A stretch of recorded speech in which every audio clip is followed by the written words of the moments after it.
Hello and welcome to Understanding the World with Lea Iman.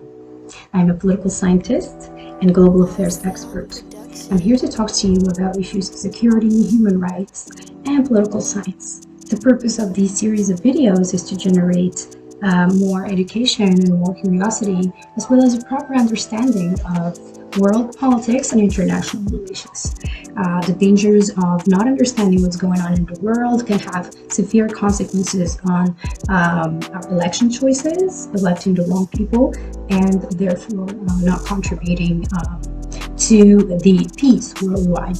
And this is what have been happening in the past century. People have been voting for candidates without truly knowing their political agendas. So once they come to power, they basically abuse that power. They send their armies to forward, basically, they send them abroad to colonize and get resources from other places. So today I want to talk to you about the social aspects of what's going on right now in the world. Looking at citizens and looking at the ideologies as well, the different ideologies and different groups of nations that are being born, and the new possible world orders that are being drawn. We're seeing two world orders, and most likely we will not agree about one. So a few scholars are already predicting the splitting of the world between the old world and the new world. So this is on one hand. On the other hand, we're seeing some patterns.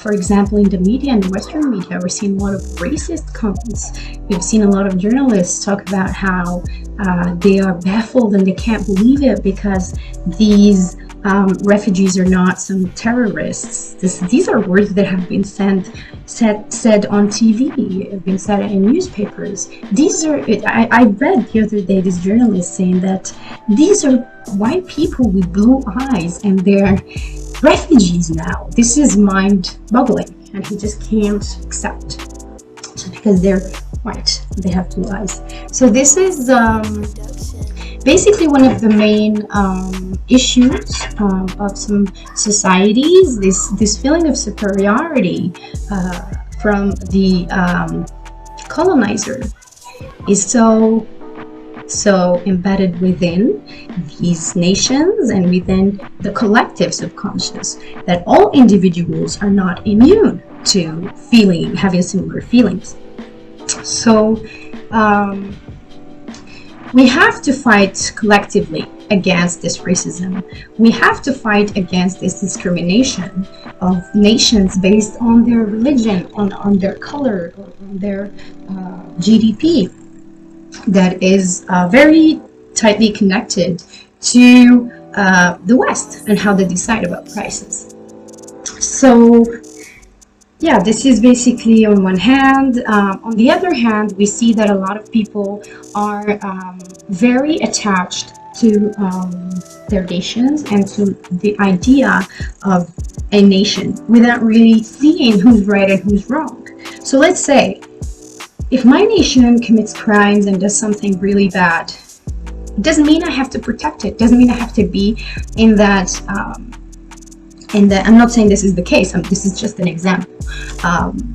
So if I see that my own government or my own nation is not behaving in a way that is honorable internationally and so on, I'm not obliged to continue that way. So this is what we want the world citizens to understand, that basically right here we are gathering collectively as nations to find a solution for this conflict and for the Ukraine-Russia war, but also to find a solution for this conflict of division that's been going on, this conflict of separation that's been going on. This is the wound, the primordial wound of creation.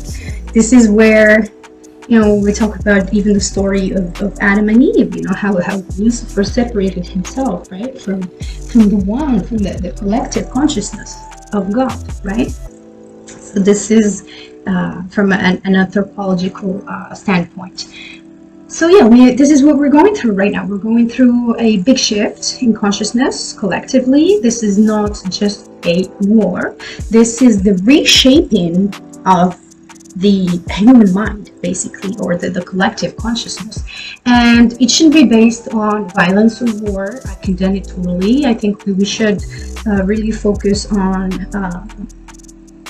this unity, this upcoming unity that is coming, and that deserves a lot of attention, and that deserves a lot of efforts on behalf of everyone, so that we can solve this issue once and for all, and we can bring back a united humanity, a united nations. That is not the United Nations that we've seen. We'll have to give it another name, or maybe create another organization. But basically, this is what's happening right now. We're seeing the world unite, and we're seeing the West resist. But hopefully, they also join, and they understand that the war is not the solution. So they can join the union, and it will be a win-win for everyone in a new multipolar world. Thank you very much for watching.